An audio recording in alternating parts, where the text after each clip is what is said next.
Welcome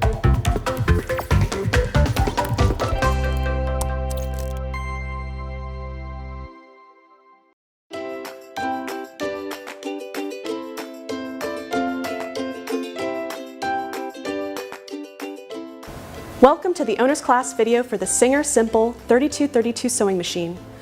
In this video, we're going to go over what you need to know to get started, such as winding a bobbin, threading the needle, selecting a stitch, changing the needle, and more. Let's start by taking a tour of the machine.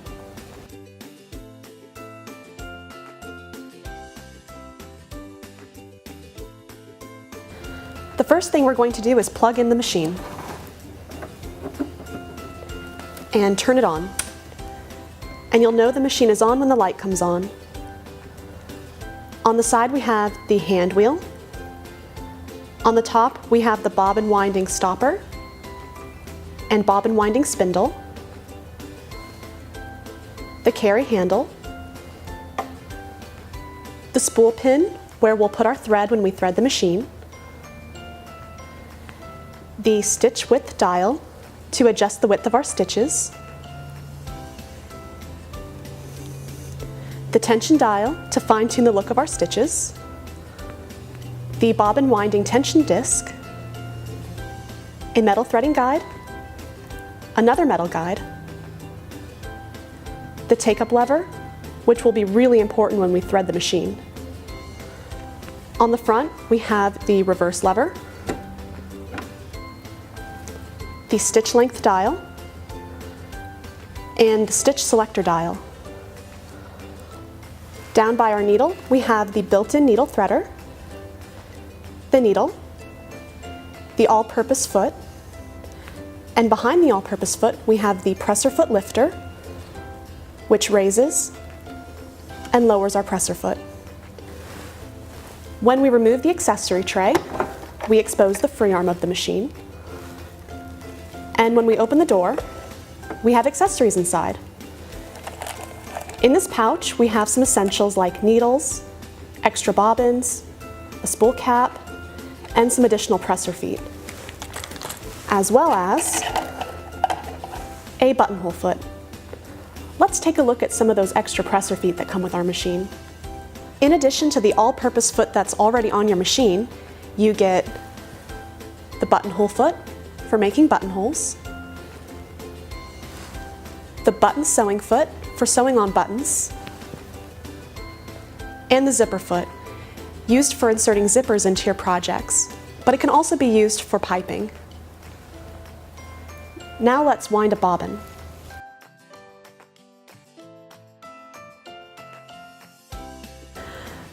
The first thing we need to do to wind a bobbin is take off the removable storage compartment and open this door. Here we'll find our bobbin case. Pull this little latch and remove the case. And retrieve your bobbin.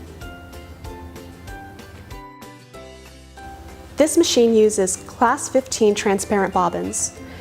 If you want to purchase more bobbins for your machine, make sure you purchase Singer Class 15 transparent bobbins. To wind our bobbin, place a spool of thread onto the spool pin and cap it off with a spool cap.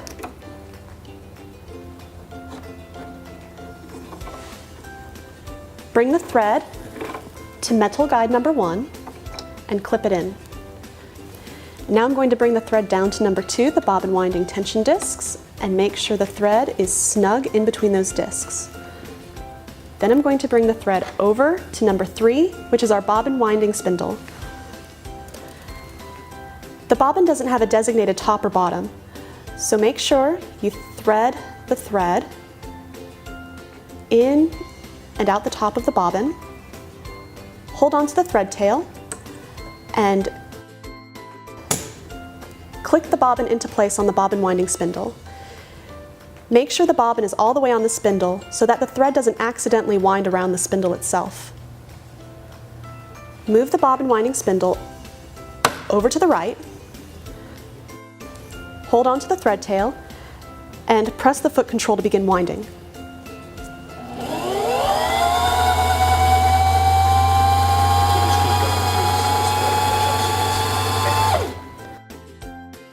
When the thread tail is buried, clip the tail flush with the top of the bobbin and continue winding until the bobbin is full or until you have enough thread for your project.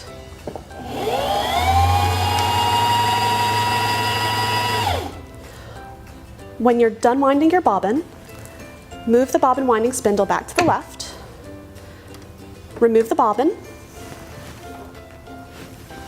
and clip the thread. Now we're ready to insert it into the machine. Now place the bobbin into the bobbin case and pull the thread to make sure the bobbin is rotating in a clockwise motion. Place the thread into this groove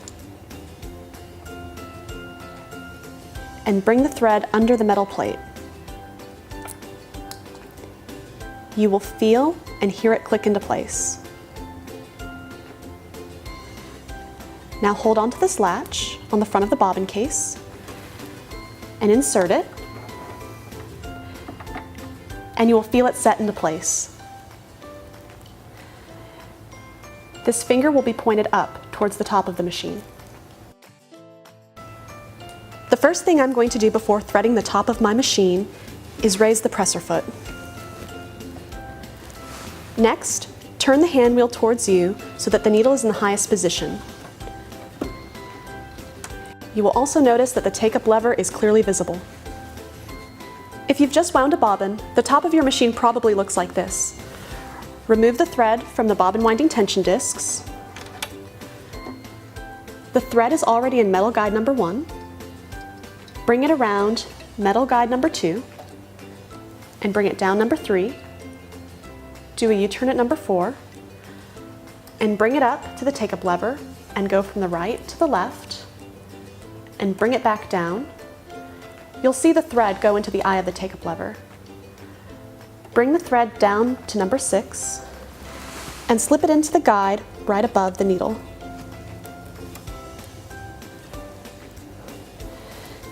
This machine has a built-in needle threader, so bring the thread over to the metal hook and push down on the built-in needle threader so that it encompasses the needle. Bring the thread in between the 2 prongs and hold on to the thread to give it a bit of tension and release the built-in needle threader. In the back, there will be a little loop. Pull onto that loop and your needle is threaded. So there's one last thing we need to do before we sew on the machine. To draw up the bobbin thread, hold on to the upper thread and turn the hand wheel towards you and make sure you lightly pull up on the upper thread tail. This way you'll be able to pull up a loop of the bobbin thread and place the threads under the presser foot towards the back of the machine. Close the door and put your removable storage compartment back on. Now we're ready to test sew a stitch.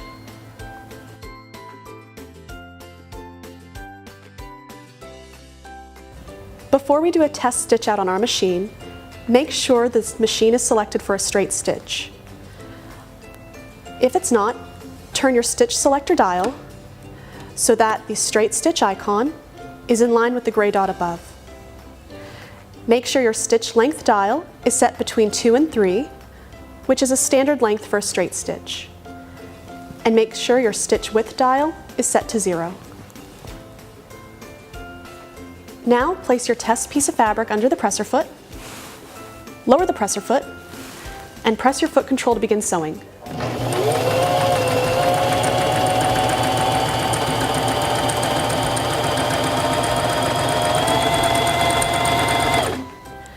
When you're done sewing, turn the hand wheel towards you so that the needle is in the highest position and about to make its descent downward. Raise the presser foot and remove your work. Trim the thread. And here's our stitch.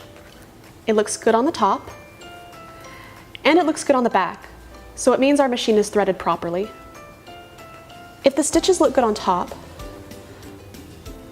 but have loops on the bottom, or these little wavy zigzags, it means the upper thread isn't threaded properly. Rethread your machine and do another test sew. Now we're ready to sew a seam. The machine is already set for a straight stitch. I notice on the needle plate there are some lines. While the needle is in center position, the line closest to the presser foot is 3/8 of an inch. The second line to the right is 1/2 inch. And the third line over is 5/8 of an inch. A lot of commercial patterns I work with use 5/8 inch seam allowance, so I'm going to follow the third line. Place the fabric under the presser foot so that the edge of the seam lines up with your guideline, and lower the presser foot. Press the foot control and sew forward a few stitches. Press and hold the reverse lever and sew backwards a few stitches. Release the reverse lever and sew along your seam. Notice I'm not pushing or pulling the fabric, I'm just guiding it along my guideline.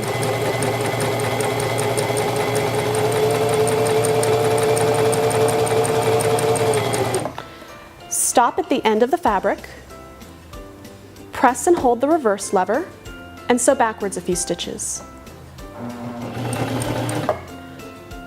Release the reverse lever and sew to the end. Turn the hand wheel so the needle is in the highest position and is about to make its descent downward. Raise the presser foot and remove the fabric. And here's our seam. The reverse stitching at the beginning and end of the seam secure the thread so that it doesn't become unraveled. Now let's take a look at some of our other stitches. To select another stitch on the machine, I'm going to come to the stitch selector dial, and I want to do a multi-step zigzag stitch. So I'm going to move the dial until it clicks into place on this grouping of stitches that contains a multi-step zigzag stitch. But I see three colors. I see gray, blue, and red. So how do I know which one I'm going to sew? If I come up to the stitch length dial, I see that my numbers are in gray. So if the gray numbers line up with the gray dot above, then I'm going to sew a gray stitch. If I want to sew the blue honeycomb stitch, I'm going to turn my stitch length dial so that it clicks on the blue S1. If I want to sew the red feather looking stitch, I'm going to turn my stitch length dial and click it into place on the red S2. But I want to sew a gray multi-step zigzag, so I'm going to turn the stitch length dial back to where we had it between 2 and 3. Because these are decorative stitches, there needs to be width involved. So I'm going to come up to the stitch width dial and I'm going to move it all the way up to 5. Now let's see what that looks like. Place the fabric under the presser foot, lower the presser foot, and begin sewing.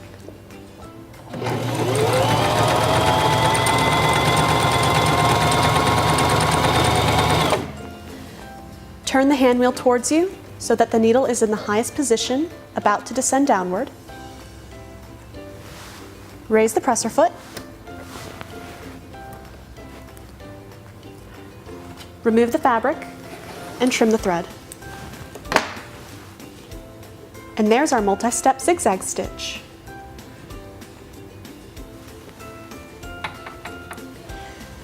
Now I want to sew this blue honeycomb stitch. The stitch grouping is already selected on my stitch selector dial. I'm going to come up to the stitch length dial and move it so that the blue S1 is selected. The stitch width dial is already set to number 5. To sew the honeycomb stitch, place the fabric under the presser foot, lower the presser foot, and begin sewing.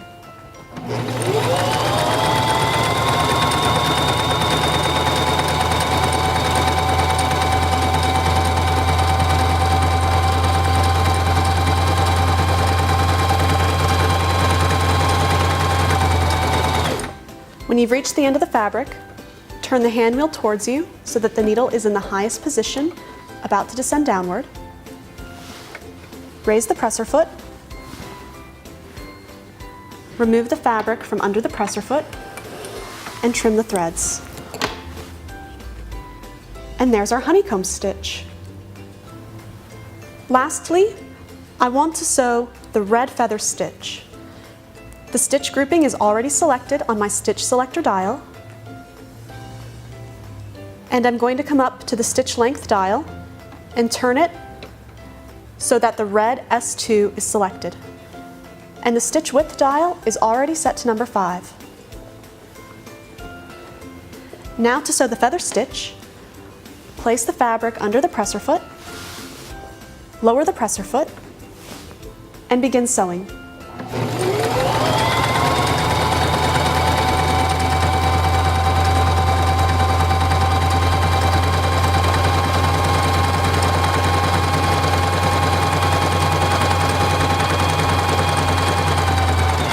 Stop sewing once you've reached the end of your fabric.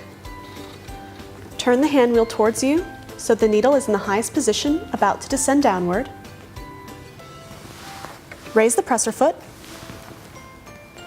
Remove the fabric from under the presser foot and trim the threads. And there's our feather stitch. Now let's make a buttonhole.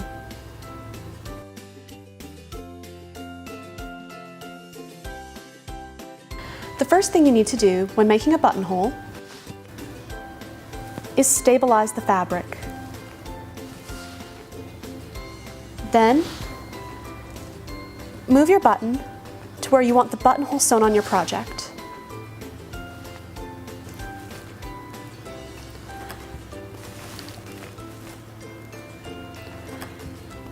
And mark the bottom of the buttonhole.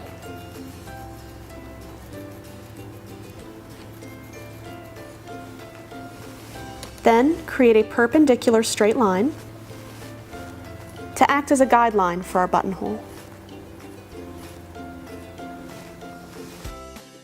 Now go to the stitch selector dial and select the buttonhole stitch. Then go up to your stitch length dial and select this gray area that looks like a buttonhole. Go up to your stitch width dial and move it to 5. Now we need to put the buttonhole foot on our machine. Take off the removable storage compartment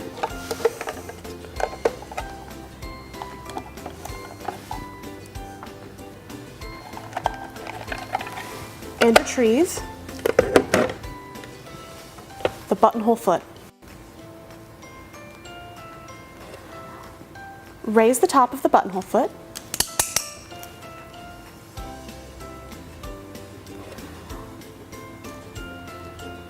Place your button inside and close the top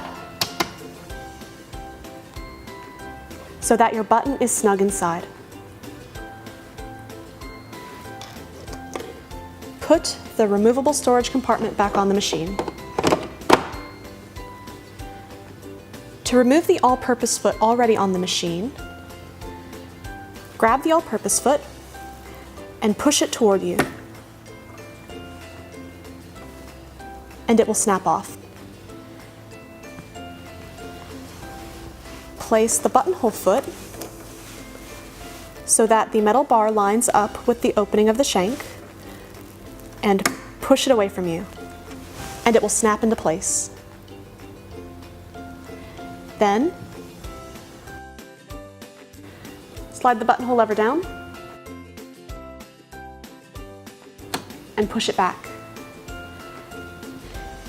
Take your marked fabric, line up the small guideline we made with the opening in the buttonhole foot, lower the buttonhole foot, and press the foot control to begin sewing.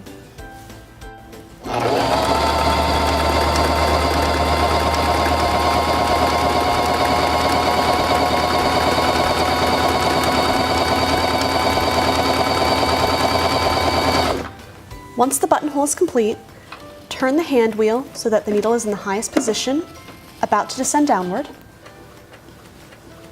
Raise the presser foot and remove your fabric.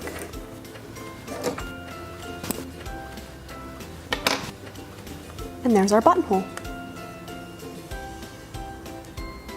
To secure your thread tails from the buttonhole, thread them into the eye of a hand sewing needle and move the threads to the back side of the buttonhole and tie them to secure. To open the buttonhole, place a pin at the top bar tack. This will keep us from accidentally cutting through our bar tack. Take the seam ripper buttonhole opener that's located in your removable storage compartment. Insert it at the bottom of the buttonhole and move your way up carefully.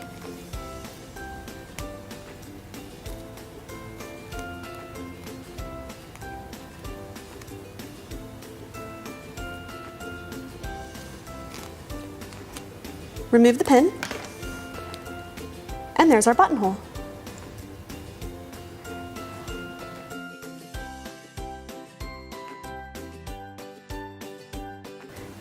To change the needle, retrieve this L-shaped screwdriver from your removable storage compartment. I'm going to place a piece of paper over the feed teeth, just so I don't accidentally drop the needle into my machine. Hold the needle and turn the needle clamp screw towards you to loosen it. Pull down on the needle, and it's been removed. Take a new needle with the flat side to the back and insert it into the needle clamp. Turn the needle clamp screw away from you to tighten it and remove the paper. Now you've changed a needle. To learn more about your machine, refer to your instruction manual or check out the Singer site.